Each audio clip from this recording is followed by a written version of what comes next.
안녕하세요. 폰트 대량 저작권 소송을 발표할 12조입니다. 첫 번째, 용어 정리. 두 번째, 2020년 서울시 교육청 저작권 소송 대란. 세 번째, 판례 정리 및 법원의 판단. 네 번째, 견해. 다섯 번째, 올바른 폰트 사용 예시를 발표하겠습니다. 첫 번째, 용어 정리. 폰트란 일반적 의미로는 글자의 모양을 의미합니다. 학술적 개념으로는 기록이나 표시, 인쇄 등의 문자를 세트로 사용하기 위하여 통일적인 컨셉에 기해서 작성된 문자 또는 기호 등을 한 벌에 디자인했답니다. 디자인보호법 제2조에서 명시하고 있는 글자체란 기록이나 표시 또는 인쇄 등에 사용하기 위하여 공통적인 특징을 가진 형태로 만들어진 한 벌의 글자꼴을 의미합니다. 저작권법에서 명시하는 글자체의 의미는 딱히 정의하고 있지 않습니다. 하지만 법원 판결에서 폰트 도안 혹은 서체 도안이라고 표현되고 있습니다. 폰트 파일의 저작자는 폰트 파일에 대한 저작권은 원칙적으로 프로그램을 창작한 자 또는 프로그램 창작을 기획한 업체에 있습니다. 원칙적으로는 저작자는 자연인이나 예외적으로 법인 등을 저작자로 의지하고 있으며 이때의 저작물을 업무상 저작물이라고 불리우는데 여기서 업무상 저작물이란 법인, 단체 등의 기획하에 그 업무에 종사하는 자가 업무상 작성하는 창작물을 뜻합니다. 폰트 파일에 대한 저작권의 발생 시점은 창작과 동시에 발생하며 등록 등 별도의 절차나 방식을 거치지 않아도 자동적으로 보호가 됩니다. 보호기간은 원칙적으로 저작자 생존기간 및 사망 후 50년이며 보호기간이 만료되면 저작자의 허락 없이 이용이 가능합니다. 프로그램 저작물은 공표된 때로부터 50년, 업무상 저작물은 공표한 때로부터 50년, 저작권 보호 기간은 2013년 7월 1일부터 50년에서 70년으로 연장이 되었습니다. 폰트 파일의 저작권자의 권리 범위는 폰트 파일의 저작권자는 공표권, 성명 표시권, 동일성 유지권 등의 저작 인격권과 복제권, 배포권, 공중 송신권, 대여권, 2차적 저작물 작성권 등의 저작 재산권을 가지게 됩니다. 이용자가 폰트 파일을 무단으로 다운로드하여 PC에 설치하거나 업로드하는 경우 저작자의 복제권 또는 정송권 등을 침해할 수 있으며 해당 저작가는 저작권 침해를 주장할 수 있습니다.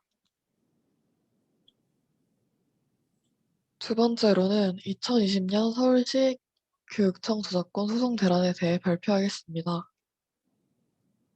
먼저 사건 개요에 대해 설명하기 앞서 이 사건에 대하여 중점을 두고 봐야 하는 두 가지 쟁점이 있습니다. 첫 번째로는 서체 도안은 저작권으로 보호가 되는 거와 두 번째로는 파일의 소스 코드는 컴퓨터 프로그램 저작물로 인정이 되는지에 대해 있습니다. 이러한 두 가지 쟁점을 중심으로 보며 서울시 교육청 저작권 소송 대란에 대한 설명을 들어주시길 바랍니다. 먼저 서울시 교육청은 주 윤디자인의 폰트를 불법으로 사용하여 저작권을 침해했다는 이유로 소송을 당하게 됩니다. 윤디자인은 서체 파일을 개발하고 판매하는 회사인데요.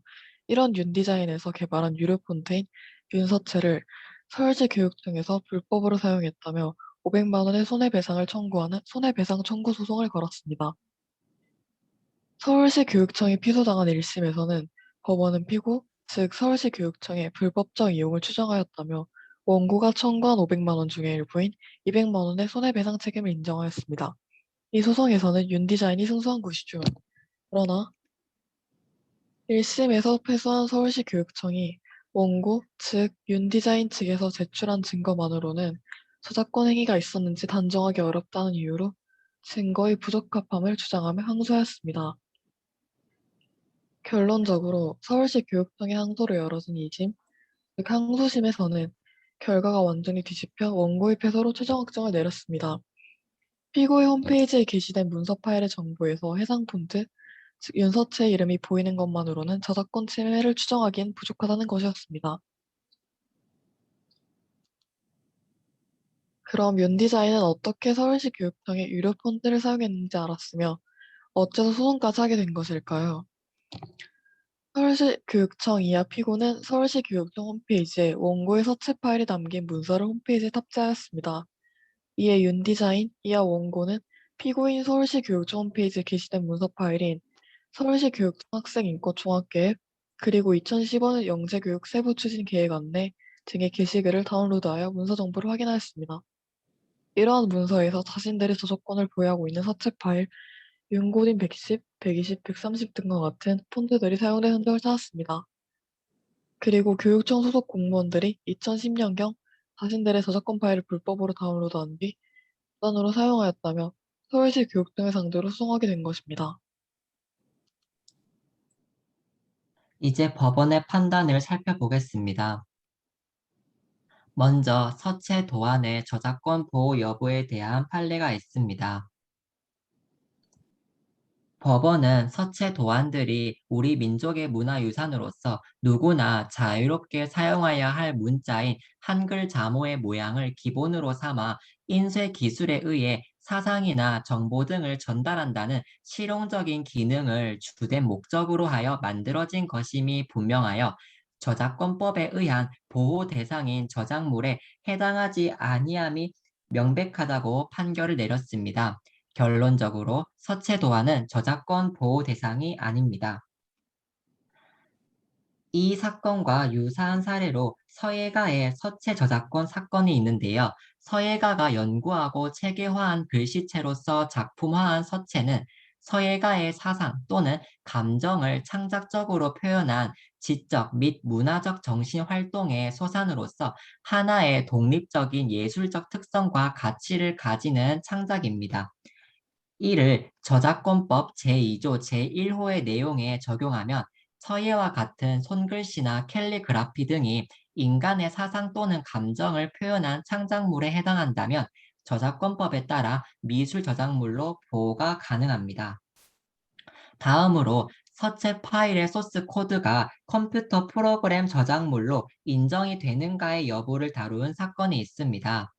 서체 파일 자체 프로그램에서 마우스의 조작으로 서체의 모양을 가감하거나 수정하여 좌표값을 지정하고 이를 이동하거나 연결하여 저장하고 포스트 스크립트 언어로 작성되어 사람에게 이해될 수 있고 그 내용도 좌표값과 좌표값을 연결하는 일련의 지시와 명령으로 이루어져 있습니다.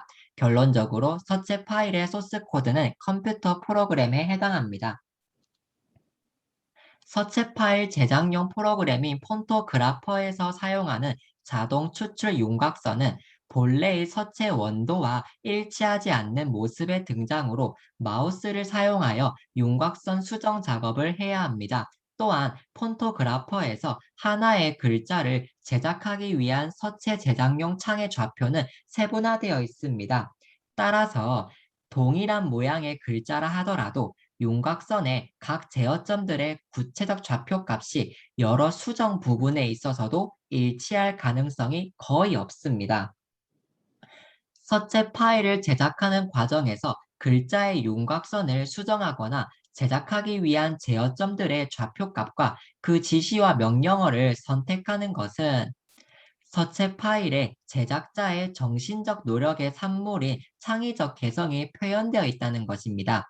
따라서 윤곽선의 수정 내지 제작 작업을 한 부분의 서체 파일은 프로그램 저작물로서의 창작성이 인정됩니다. 마지막으로 윤디자인의 2020년 서울시 교육청 소송 사건을 다루어 보겠습니다. 먼저 소송 1심에 대한 법원의 판단은 다음과 같습니다. 피고 서울시 교육청의 불법적 이용을 추정하여 200만 원의 손해배상 책임을 인정했습니다. 소액 사건에 해당하여 판단의 근거가 상술되어 있지는 않지만 윤디자인이 인천의 학교와 교육청 등을 상대로 제기했던 서체 저작권 소송에 있어서 법원이 이미 저작권 침해를 인정한 바가 있습니다. 이를 토대로 윤디자인의 승소가 인정되었습니다. 하지만 소송 2심에서는 1심 판결이 뒤집어집니다. 2심에서 피고는 다음과 같은 입장을 취하고 있는데요.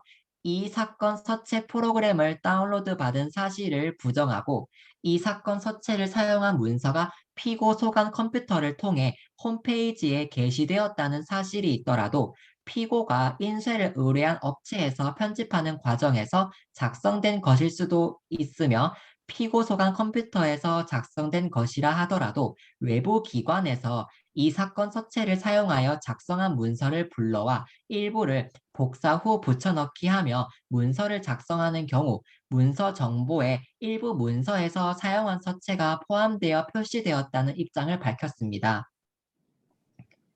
이 사건 서체를 사용한 문서가 피고 측 홈페이지에 게시되었다는 사실만으로는 피고가 직접 자신이 보유한 컴퓨터에 이 사건 서체를 불법으로 다운로드하였다는 사실의 추정이 불가능하고요. 또한 피고가 제출한 증거에 의하면 이 사건 서체 프로그램을 다운로드 받지 않은 컴퓨터에서도 제3자가 이 사건 서체를 사용하여 작성한 문서를 복사 후 붙여넣기를 하더라도 이 서체가 포함된 것으로 표시되며 그러한 이상 피고의 주장과 같이 이 사건 서체를 다운로드하였다는 인정관계를 인정하기가 불가능합니다. 그리고 원고가 제출한 증거에 의하더라도 원고가 인쇄업체에 문서의 인쇄를 의뢰하면서 도급인으로서 도급 또는 지시에 관하여 중대한 과실이 있었다거나 수급인인 인쇄업자의 일의 진행과 방법에 관하여 구체적인 지휘와 감독권을 유보하였다는 점에 관한 주장과 입증이 없습니다. 인쇄업자가 편집한 문서에 이 사건 서체가 사용되었다고 하더라도 피고가 도급인으로서 원고에 대한 저작권 침해의 책임을 부담한다고 볼 수 없는 거죠. 그리하여 법원은 원고가 제출한 증거들만으로는 이 사건 서체 도안이 저작권법에 의한 보호 대상인 저작물에 해당한다거나 피고가 이 사건 서체 프로그램 자체에 직접적으로 접근하여 저작권법에서 금지하는 저작물의 복제 내지 배포 등의 행위를 하였다고 인정하기에 부족하고 달리 이를 인정할 만한 증거가 없다는 입장을 밝혔습니다. 결론적으로 원고의 청구가 기각되고 서울시 교육청이 승소한 사건입니다. 지금까지 설명한 윤디자인의 2020년 서울시 교육청 소송 사건을 다음 그림과 같이 간추려서 정리할 수 있습니다. 세 번째로 견해에 대해서 발표하겠습니다. 첫 번째로 폰트 제작이 간단하거나 쉬운 일은 아닙니다. 또한 폰트와 폰트 프로그램을 구분하는 일이 일반인들에게 어렵다는 맹점을 폰트 제작 회사들이 이용하려고 하고 있습니다.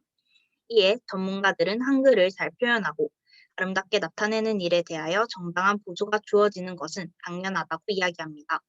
하지만 현실적으로 불법 복제가 난무하여 폰트 제작 회사의 권리가 침해되는 일은 반드시 근절되어야 하는 불법 행위입니다. 둘째로, 폰트는 기업과 개인의 창작 노력을 통해 창작된 제작물인 만큼 저작물로서 보호받아야 합니다. 하지만 폰트 파일에는 저작권이 있지만 폰트 서체에는 저작권이 없다는 것을 꼭 알고 넘어가야 합니다. 즉, 폰트 파일을 저작권법에 의해 저작권 보호를 받지만 그 결과물인 서체 자체는 자유롭게 이용 가능합니다. 그렇다면 요즘 폰트에 대해 어떤 시선으로 바라보고 있을까요? 무료로 배포되는 폰트가 많아지고 업체 간 가격 경쟁이 심화되면서 실제 사업화기회는 줄어들고 있는 추세입니다. 이에 전문가들은 문화 발전이라는 근본 취지에 맞게 정부는 복잡한 저작권법을 개선하고 기업과 소비자의 인식 변화가 우선시 되어야 할 것입니다. 이를 통해 폰트 파일 저작권에 대한 인식 제고와 나아가 디지털 글꼴의 공정 이용 문화가 자리 잡을 수 있을 것으로 기대한다고 제시하고 있습니다. 실제로 폰트 파일을 어느 범위까지 보호해야 하는지에 대한 검토가 필요합니다. 일반 저작물로 인정받지 못하지만 컴퓨터 프로그램 저작물로 보호받는 특성까지 더해져서 보호 경계가 더욱 모호해지고 있습니다. 이에 전문가들은 과도한 저작권 행사는 궁극적 산업 발전을 저해할 가능성이 있다고 이야기합니다. 폰트 파일을 일반적인 컴퓨터 프로그램 저작물과 동일하게 취급하기보다는 디자인법과 저작권법에서 폰트의 보호 범위를 제한하는 이유가 반드시 고려되어야 한다고 제시했습니다. 저희 조원들의 견해로는 일반인들이 기본적으로 사용할 수 있는 무료 폰트를 지정하여 배포하여야 한다고 생각합니다.